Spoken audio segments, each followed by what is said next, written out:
One of the most intriguing and bizarre mysteries involving the Rock-afire Explosion is the weird magic stage that Showbiz Pizza Place tested in the mid-1980s. What was the deal with this stage? Why did it happen? It's the topic of this episode of Pizza Time.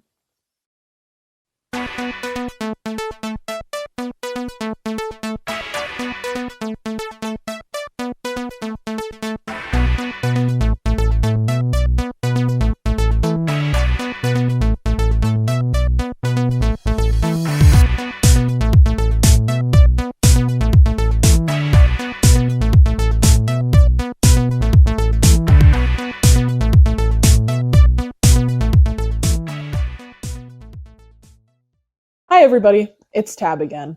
So in this episode, we're going to look at one of the longtime mysteries of Showbiz Pizza and the Rock-afire Explosion, that legendary magic stage that we have a couple pictures of. It's named such because of the words magic that are written across the top of it. So before we talk about it, let's get into a little bit of history behind this stage.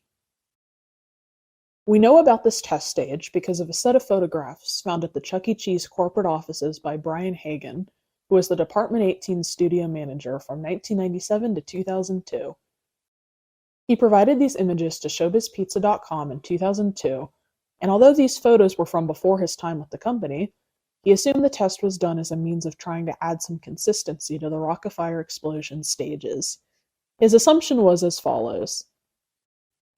Showbiz tested it as a variety show set because they thought the original Rock-afire set was not coherent. If you think about it, who has a lounge act next to the forest? Brian then added, but that's why the show works so well. Paul Linden, former Showbiz Director of Entertainment, also had a few interesting details to provide.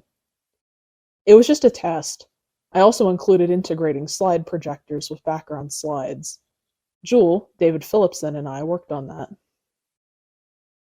Evidence of these slide projectors can be seen in the few photographs we have.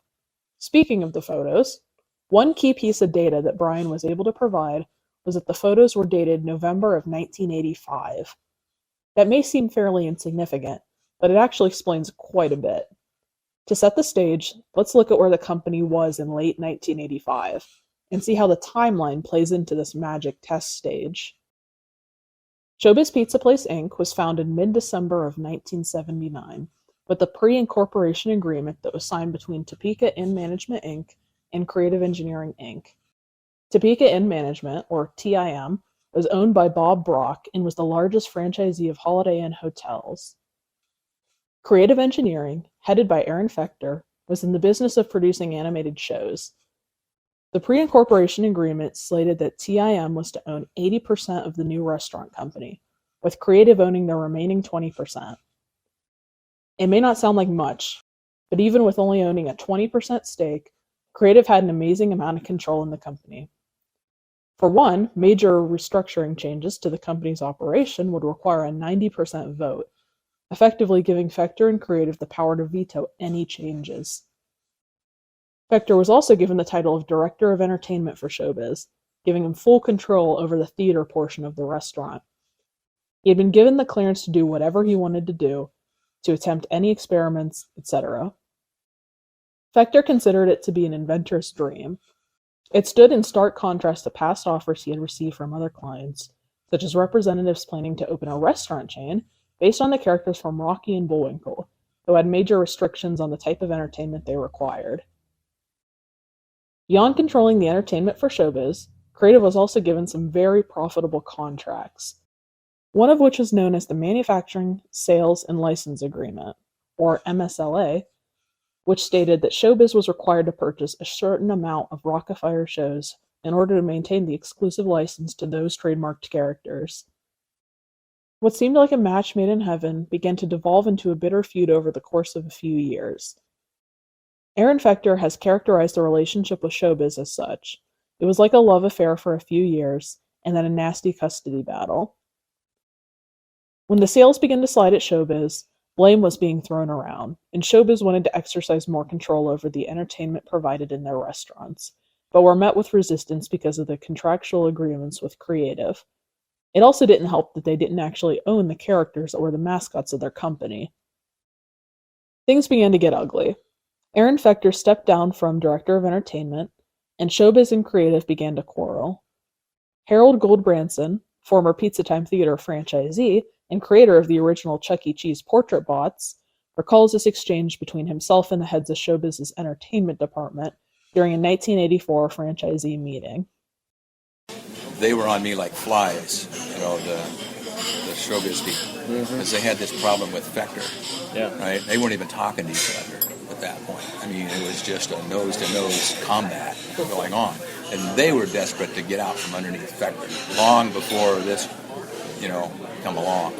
So they're all over me, and the guys that's all over me is Stanton Black and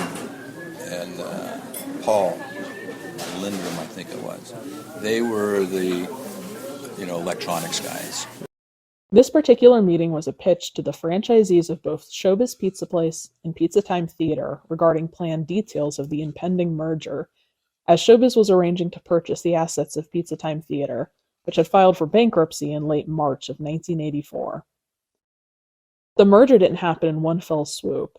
It began with Showbiz purchasing the assets of Pizza Time Theater's franchise division.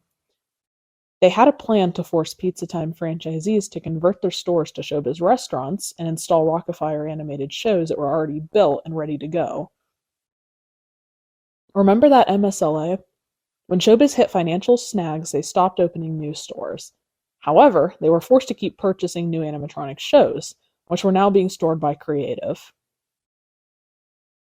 Ultimately, this proposal never became reality. On May 22, 1985, it was announced that the merger had been completed with the new company, being named Showbiz Pizza Time Inc., a combination of the names of the two merged companies. As the details of the merger were then worked out, the contracts between Showbiz Pizza and Creative Engineering were reworked. Gone was the MSLA, and in its place was a new agreement, known as the Settlement License Agreement, or the SLA. This new contract removed Showbiz's exclusive license to the Rock-afire Explosion, and also gave Creative the ownership of the shows that were purchased by Showbiz and now sitting in storage, allowing Creative to sell them to other customers, also known as potential competitors. This created a problem for Showbiz. Picture, if you will, the precarious situation McDonald's would be in if Ronald McDonald were being used at Joe's Burger Hut across town to advertise their products. If you've been following the show, then you probably know what we're about to share in this portion. We discovered some unheard audio from the Magic stage. Even though it's short, it tells a little bit about what the stage may have been used for, and has a lot of interesting details if you listen closely.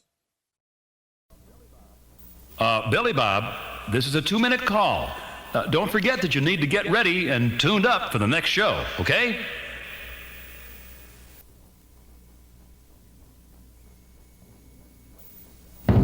Ladies and gentlemen, boys and girls, Showbiz Pizza Place, in conjunction with Good Times Everywhere, is proud to present a musical group which has been assembled from across the country.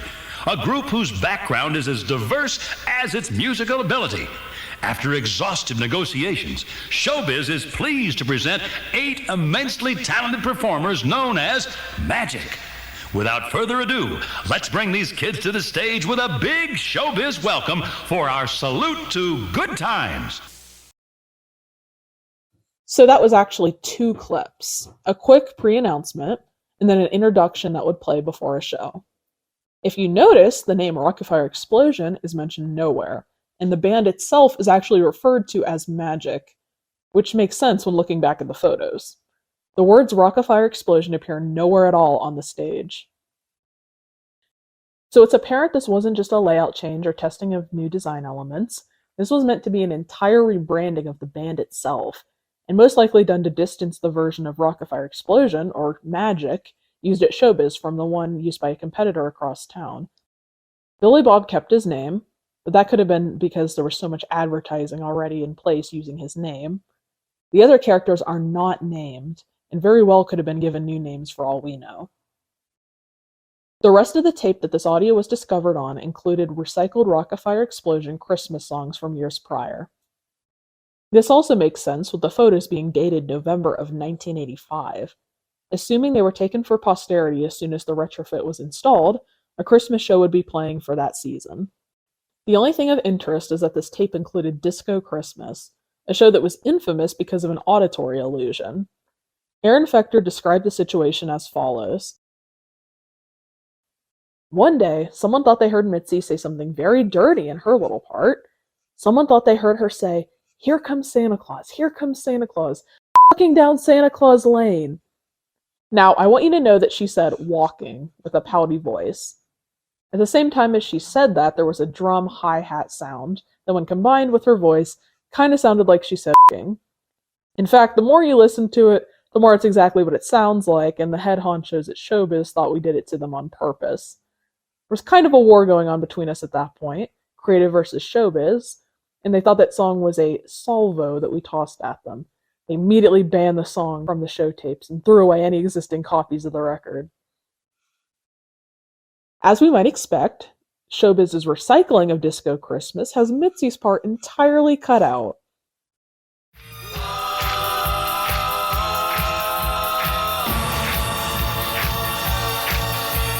Okay, everybody, now we're gonna do a sing-along, and you all know what it is. It's Jingle Bells, but don't sing with Seamless, right? So there you have it. Some new data that gives us a few major answers to one of the most mysterious experiments undertaken by Showbiz Pizza to rebrand the Rock-afire Explosion show.